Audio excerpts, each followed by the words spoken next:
Sometimes I'm like, oh, I wish I had a hobby, or I wish I could travel more. I think when you work full time as a mother and you are crazy about your kids, which most mothers I know are, that just becomes like the only extra thing you get to do, right? I interviewed someone once and they had asked them, like, what do you like to do outside of work? And they're like, I'm a principal and I have 2 children. I work and I engage with my kids. Yeah, it's a challenge. It's a real challenge. I feel like I still miss out, even though I try to be super engaged.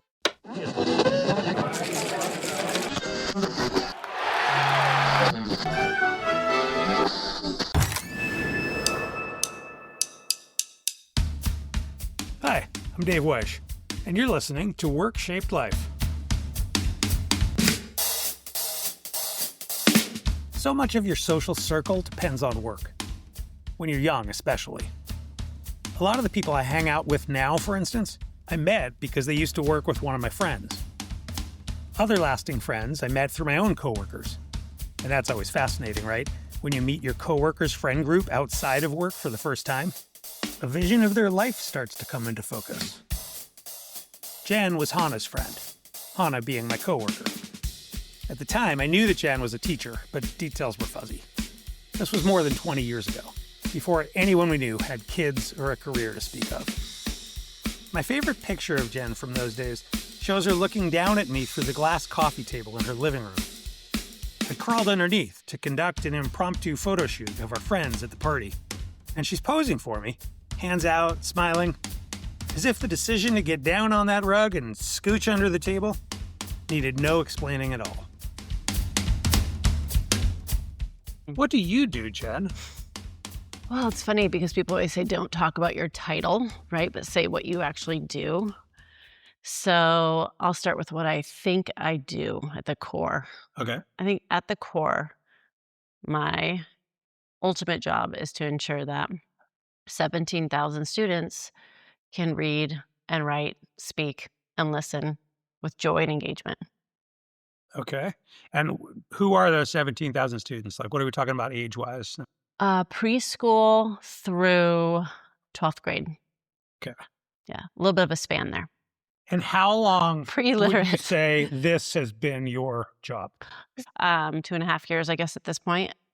However, I've been kind of working at this before I even got the job, which is, I think, how I ended up with this role.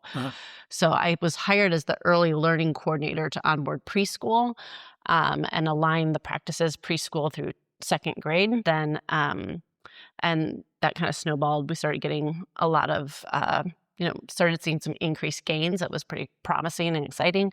And then I stepped into this role to be pre-K through 12th grade. It's a natural progression. Yeah, yes. Yeah, It's my dream job. It truly is my dream job. And you were a teacher previously. What were the steps to get to where you are now? I started at Michigan State and then university, and I got an undergrad in elementary education, which is not typical out here in Oregon. Most people get an undergrad in something else, and then they go back for their master's in education. So I have an undergrad in elementary education, and then I came out here and I taught. I actually taught for 2 years in Michigan first, 4th grade, and then I taught 6th grade when I moved out here, kicking and screaming. I did not want to be a middle school teacher, and then fell in love with those kids. And then I got my master's in reading endorsement in literacy. And then I became a literacy coach at a school, 2 schools. We had really some pretty exciting success there. We went from, one of the schools I worked with went from the bottom third of the district to the top third in 1 year.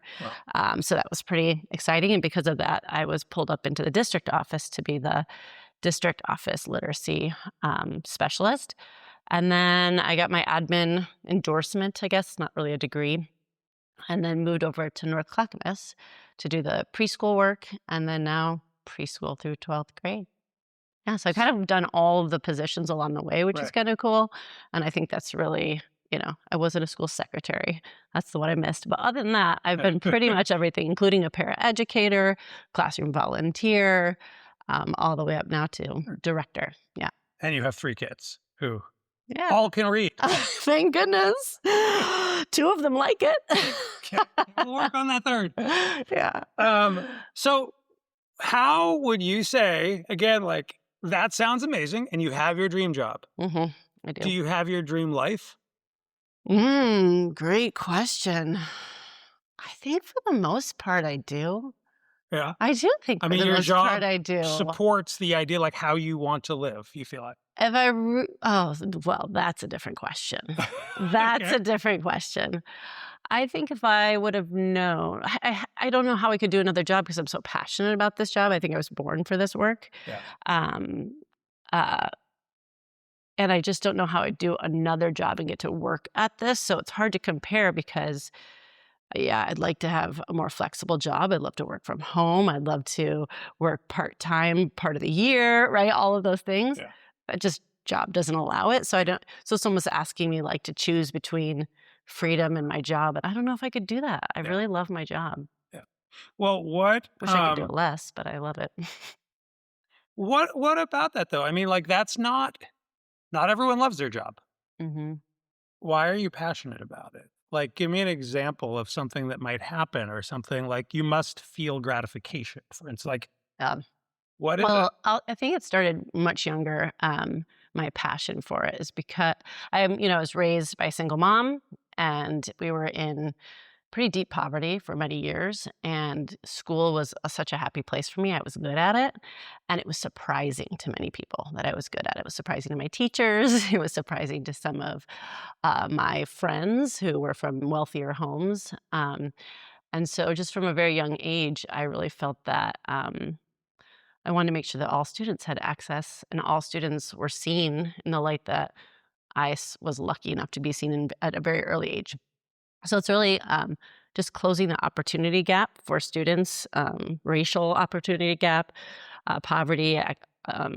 Poverty is an opportunity gap that we have in our outcomes for students. We have many gaps right now in education. So, and closing those gaps so that you cannot determine a student's outcome or their reading level based on their zip code, their gender, their race, all of that.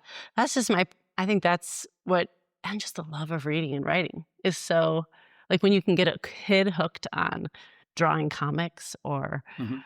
that next series of books or writing their story and, with humor, and it's so fun to see. And I don't know, I think I'm just passionate that all kids should get to have a great teacher. When you think of that, was there someone you said you felt seen? Is there someone in your memory? Was it more a generalized thing? I think it was more generalized. Yeah. It wasn't one specific teacher. I just had a series of great teachers from an early age that, you know, um, sort of elevated my status in the class, even though my status based on my clothing or the way I appeared or many other elements may not have been elevated. But yeah, my abilities academically brought that on. So yeah, so I just want that for all kids. I mean, this is a cheesy analogy, but I think of this movie. I hate animated films, Okay. but I'm going to go there Okay. because there were some years that I had to do it. But there's that Monsters Inc. movie Uh-huh. where they live on children's screams. I feel like mine is the opposite. Like I am propelled by seeing a kid's chest puff up. So that seeing that kid that's like hunched over their desk and they look like, they're kind of shy and they're kind of hiding their work because they don't think they're as good as the other students. And then finding one little thing that they're amazing at, you see them literally like puff up their chest and Right. stand up a little taller. And I just live off of that. Now, I don't get to see that as much anymore. Right. I I'm was in the gonna ask, district like, office. how is it different than being in a classroom? It's so different, but I get to go to a lot of different schools. I have 17 elementary schools, and so I go around and see. I'm in charge of now, not in charge of, that's not great. I lead instructional coaches in the district, so I get to go and visit them and see what's going on in the classrooms, and it's really exciting to see something that started as most of the ideas and the work that we do and the shifts that we make start from something we see in the classroom. We really try not to have ideas removed from what we're seeing happening in actual classrooms, but to see something that we worked on actually happening in a classroom and bringing joy and engagement to students, I get to have a few of those chest puff up moments. That's cool. Yeah, I really like Um, that. Like, do you think that you seem more gratified by your work than I think most people? I think so, yeah. I mean, I think so. I think it's one of the reasons why I was curious to talk to you, because you, like you said, you're passionate about it. Yeah. I love it. I think about it all day long. My bedside table's filled with books about teaching kids how to read. Yeah, I'm obsessed. Your path feels pretty linear, in a very satisfying way. Super linear, yeah. Did you recognize this? I mean, at Michigan State, you got a degree. I mean, you were 18, 19, 20 years old, Mhm. and this was already how you saw what your professional life might be. Yeah, that's true. I would say, though, my passion for literacy didn't come until later. I think I want to be a teacher because honestly, I came from a very small town. So I'm guessing if you would have asked that 16-year-old girl who decided that she wanted to start volunteering in classrooms, like, why are you doing this? I'd be like, well, I can be a nurse, I can be a teacher, maybe a doctor, maybe a lawyer. That sounds like a lot of schooling. And so I started volunteering in classrooms, and I think I started out just loving kids, thinking they're hilarious, and liking hanging out with them. And then I thought it was going to be a science professor for a while. So it wasn't always literacy. Yeah. It wasn't until I was in the classroom myself and I realized, oh, shit, I don't know how to teach kids how to read. Honestly, your undergrad doesn't do a very good job, especially if the student is striving or is struggling to learn to read. So it's linear in terms of its education, right? But where my passion came from, I think, was a little bit more winding, if that makes sense. You've always liked to read? I have always liked to read. Not so much write, but I've always loved to read. Yeah. And I didn't grow up in a house with very many books.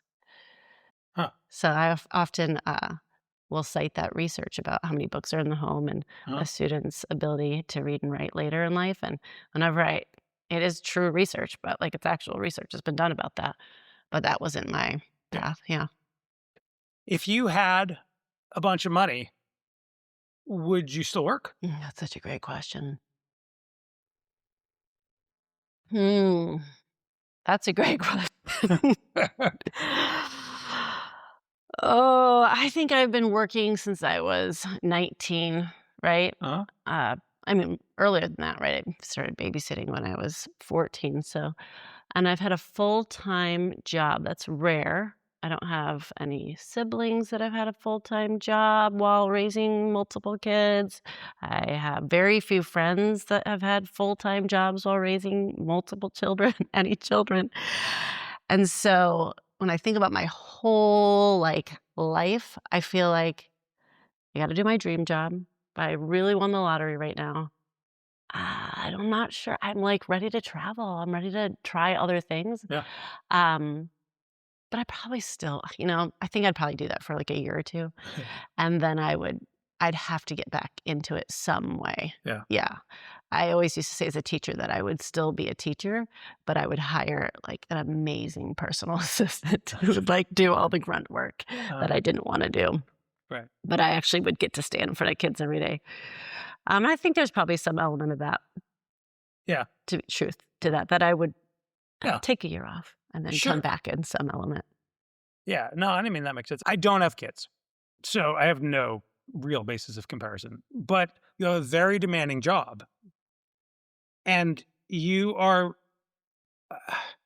I don't know, to me from the outside, you are as or more actively engaged in your children and their lives than really any other parent I know. I mean, you're not a single parent. Yeah. And I have, so that's a different kind of challenge.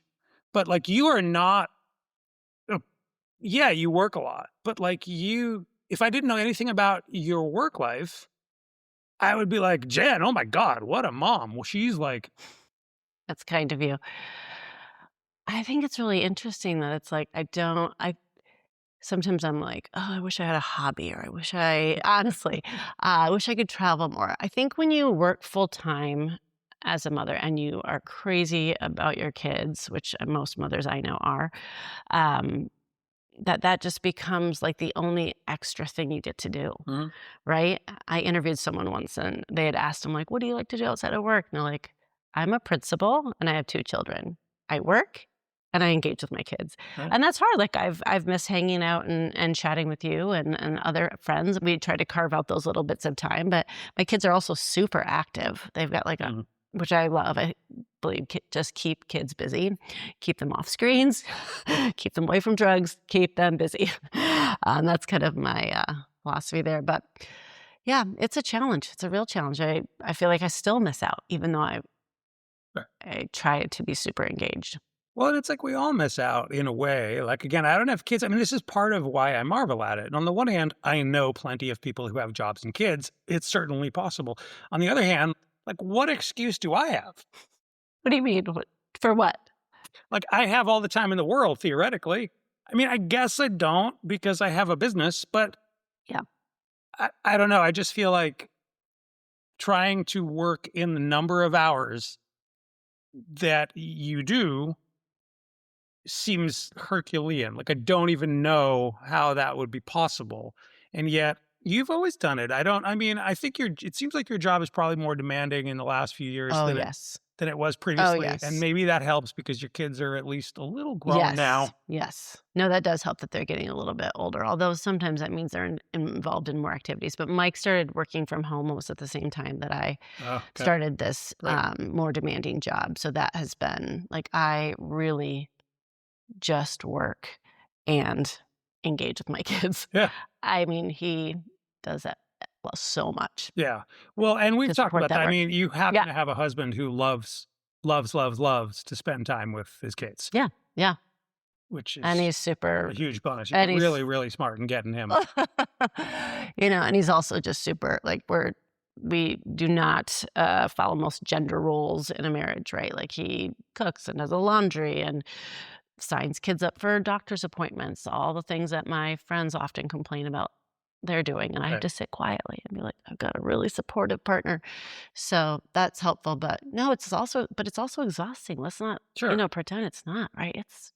I wake up at 4 a.m. I run because I need some sanity.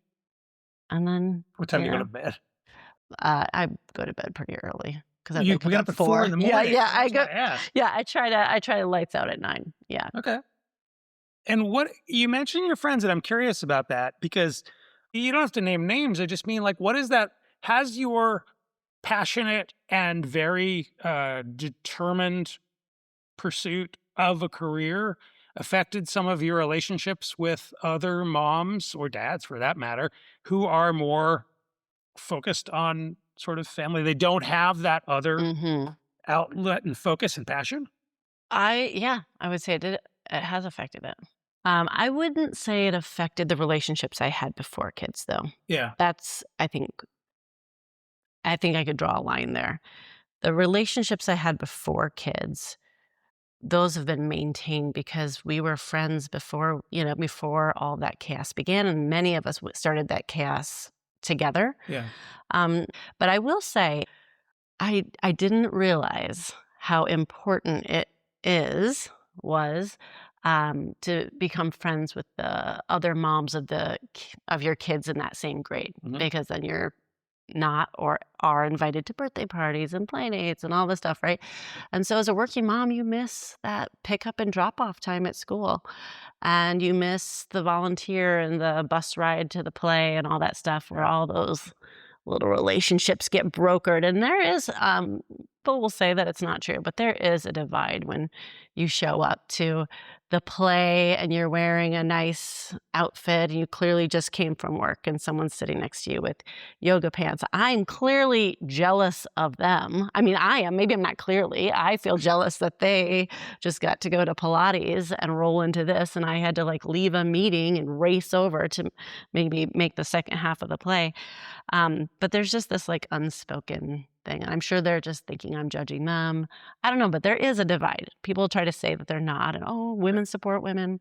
There's just a little weird vibe there when you work versus not working. So I've seen some of my friends who don't work as much or have more flexible jobs, they're able to navigate that better than I've been able to. And so, I think it has affected those relationships. Right. I mean, I know you through all these people that you don't know from work. Yeah. Do you have close work friends? I do. I've got the best work friends. That's amazing. I do. I mean, right now I would call my team my friends, which is probably terrible leadership. I often tell them I haven't read any leadership books, that everything I get is from Instagram. So let me know if This is the literacy. Yes, I read about teaching reading, but I don't Good. read about leadership. It's so boring to me. Yeah, so I don't even know But where I what was is going with that? No, but I mean, I think that's exactly the kind of like, so is it just a natural, you're operating on instinct there? I don't read about leadership either, and I Yeah. run a company. So this is not a judgment. Like, what gives you the confidence? Is it confidence, or is it just a genuine, like, I cannot read that book because it is boring as hell to me, or some kind of combination of the two? Mm, Because I you would think do it's a professional development. You're not averse to professional development. no. No, you go to conferences. Yeah. I find it interesting if I go to if I learn about improvement science. Okay. So that, I guess, is a form of leadership, but it's more about, I don't know if you've read much about No. improvement science. We have to, a lot of what we're doing in education is managing complex change over a large system. So I do love, that's actually, I'm obsessed with that. So yeah, there's this, I think it's out of Harvard. They're the implementation science group that, looked at really how does an organization get at the core of what their issues are, and then how do they figure out what are the root causes, and then how do they figure out which causes are causing the other. You can get down the line on this one pretty deep. So that kind of leadership around managing complex change over a system, Mhm. super engaged and interested in that.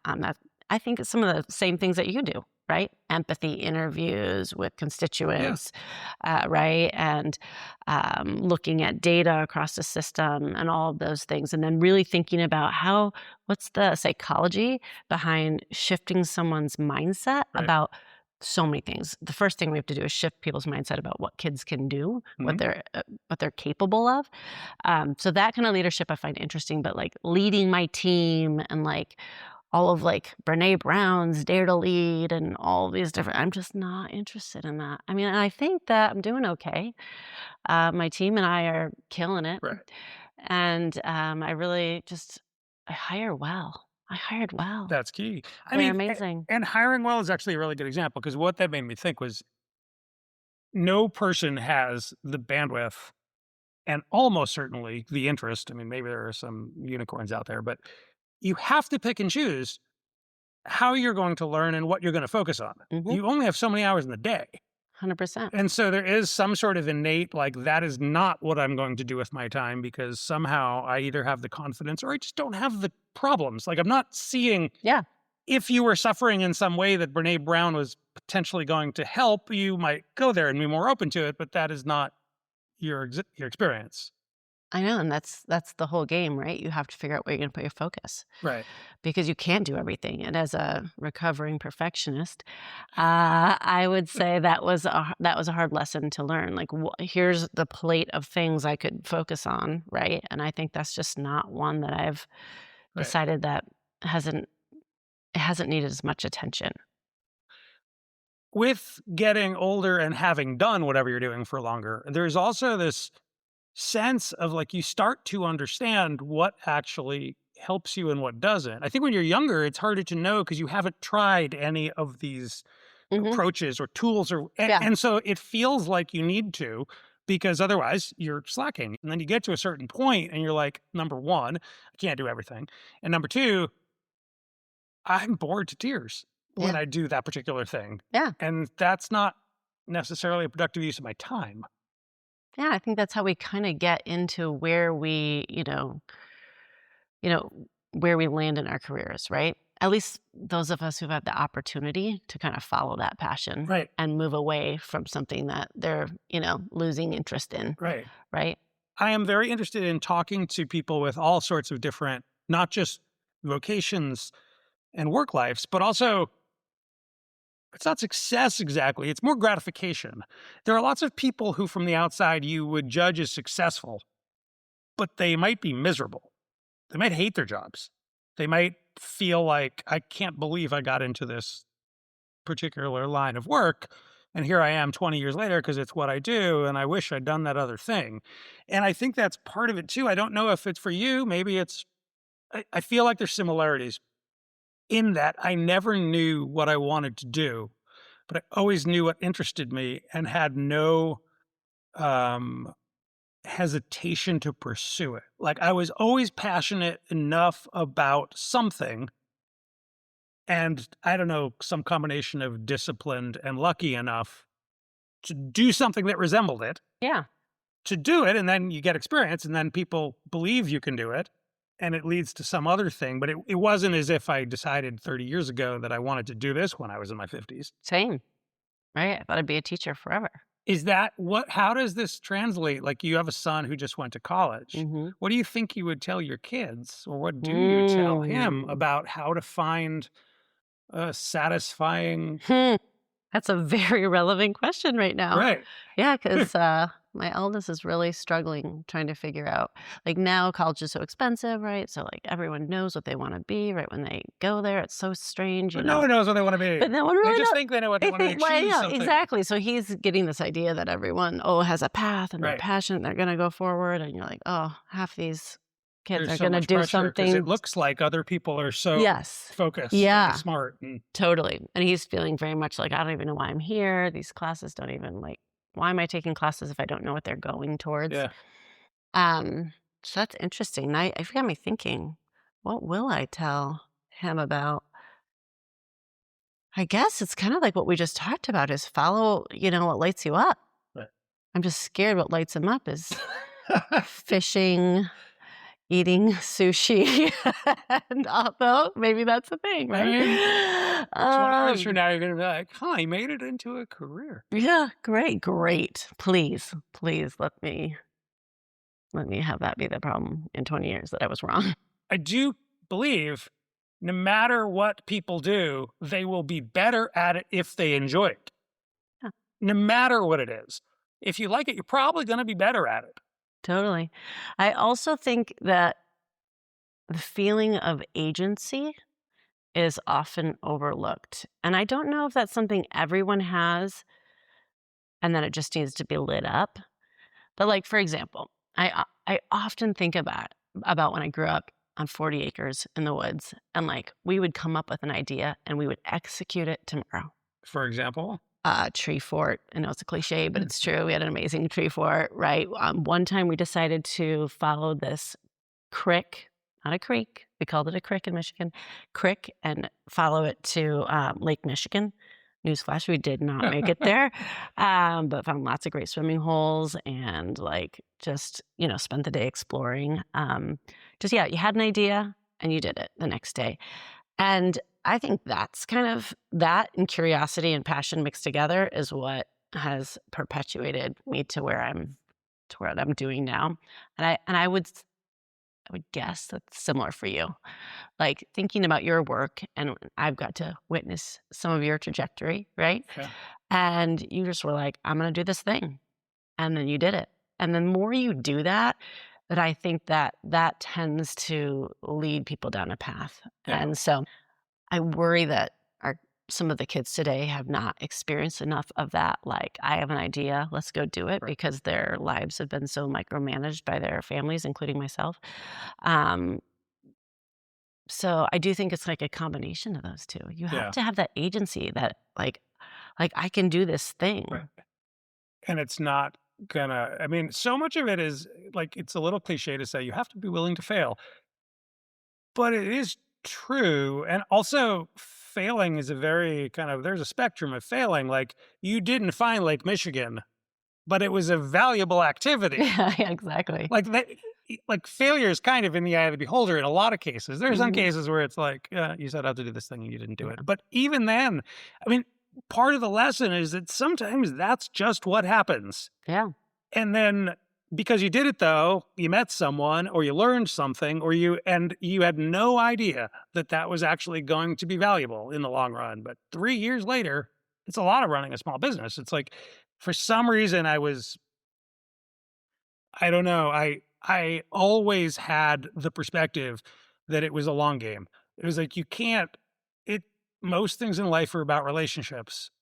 And very few relationships are built in a day. Like that's not how it works. Yeah. And so to do anything successfully, you needed a larger scope of time.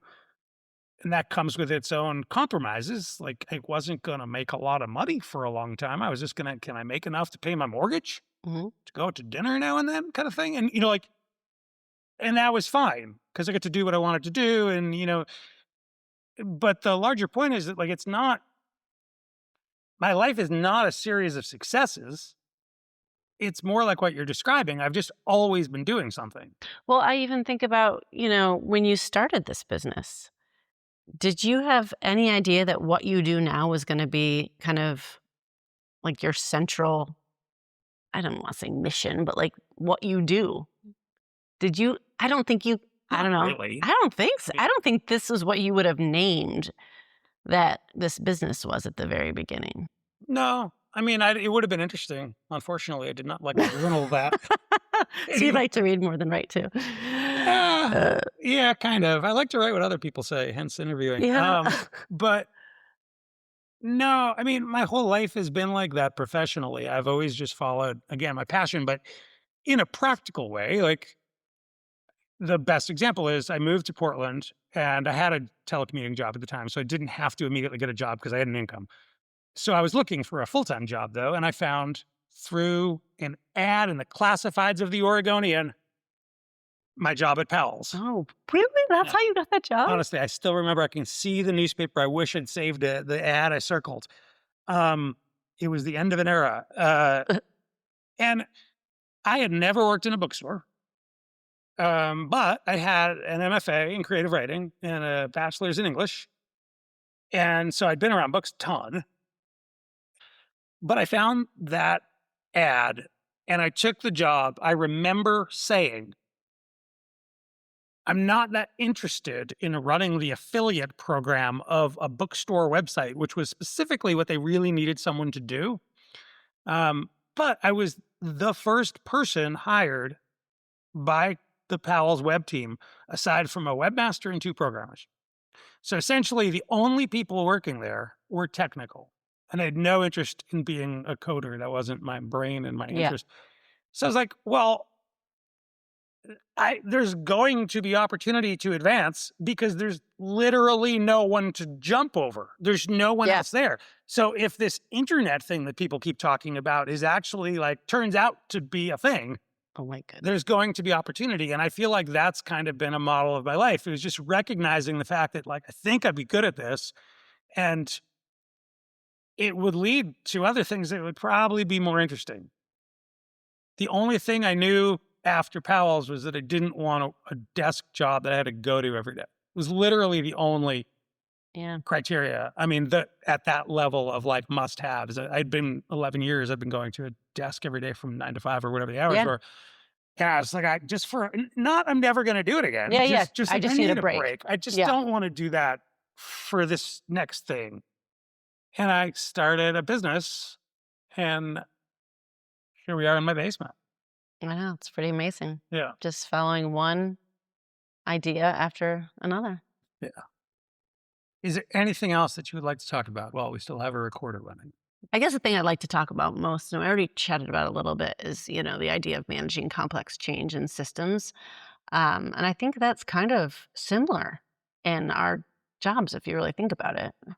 Right? If you're trying to change something, otherwise people wouldn't hire you. Sure. Bringing more people to the table, bringing more awareness, right? Think of a client that you're working with right now. Right. Obviously, there's a problem they're trying to solve, right? Right. I know that's at the end of the day, everyone's waking up to try to solve a problem, I think, right? And so I'm curious. I actually have a question for you. Okay. All right.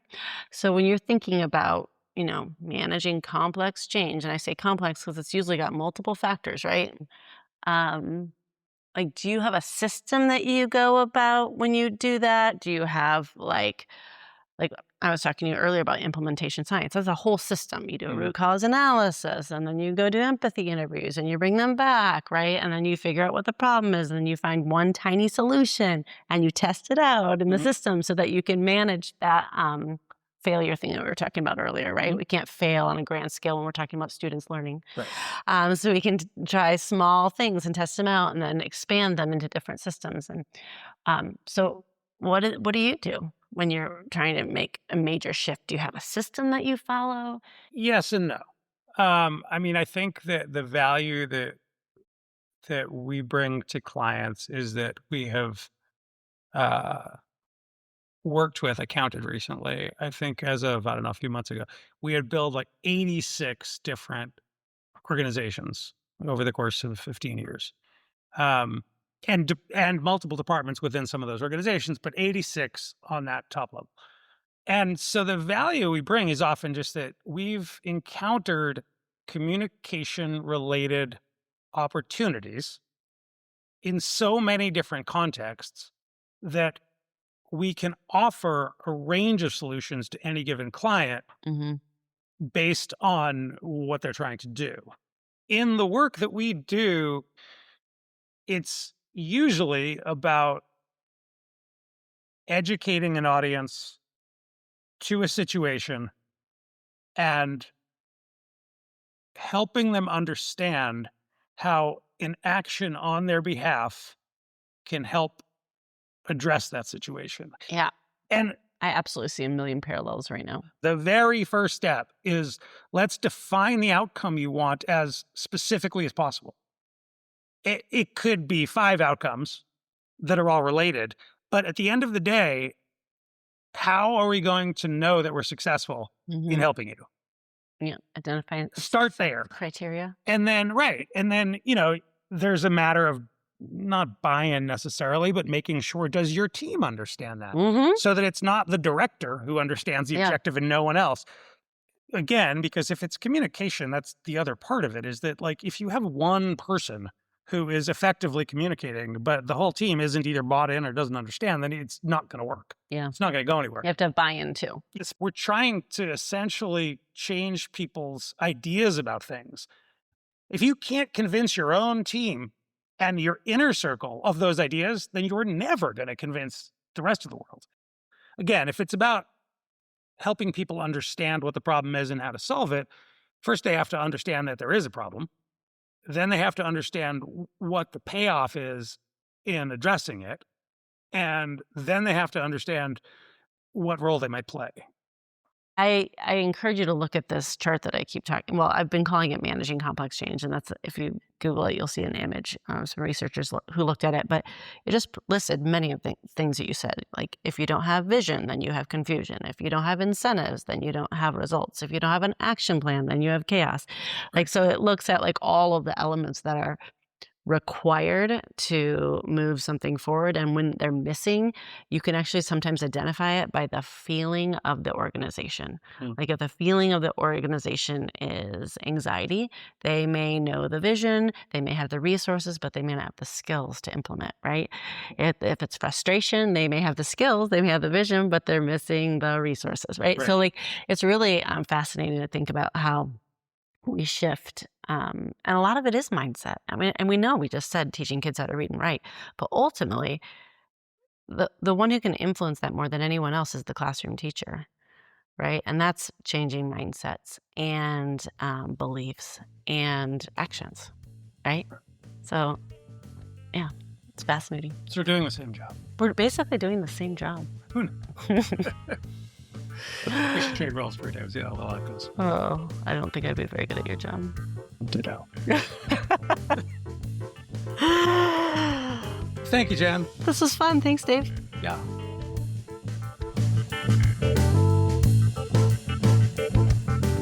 Work-Shaped Life is produced by the team at Sheepscott Creative. It's hosted by me, Dave Weich, edited by Bailey Cain and Michael Nipper, with production support from Benna Gottfried, Rosie Struve, Amelia Lukas, and Kate Sokoloff. Next time on Work-Shaped Life. I'm like the typical millennial that got told, if you're doing something you love, you never work a day in your life. I don't know, I'm just like too intensive a person for that. Like I need something I can put back on the shelf when I go home. There's nothing wrong with chasing a job that provides me the money and time to do what I want to do with my life outside of work. And that's what this job has done. Working 7 12-hour days in a row lets me concentrate on my work there, and then 7 days off lets me concentrate on the other stuff I'm passionate about when I'm off. Visit workshapelife.com to find every episode and say hello. Or even better, tell us a story about your own work-shaped life. Maybe we'll feature it on the podcast.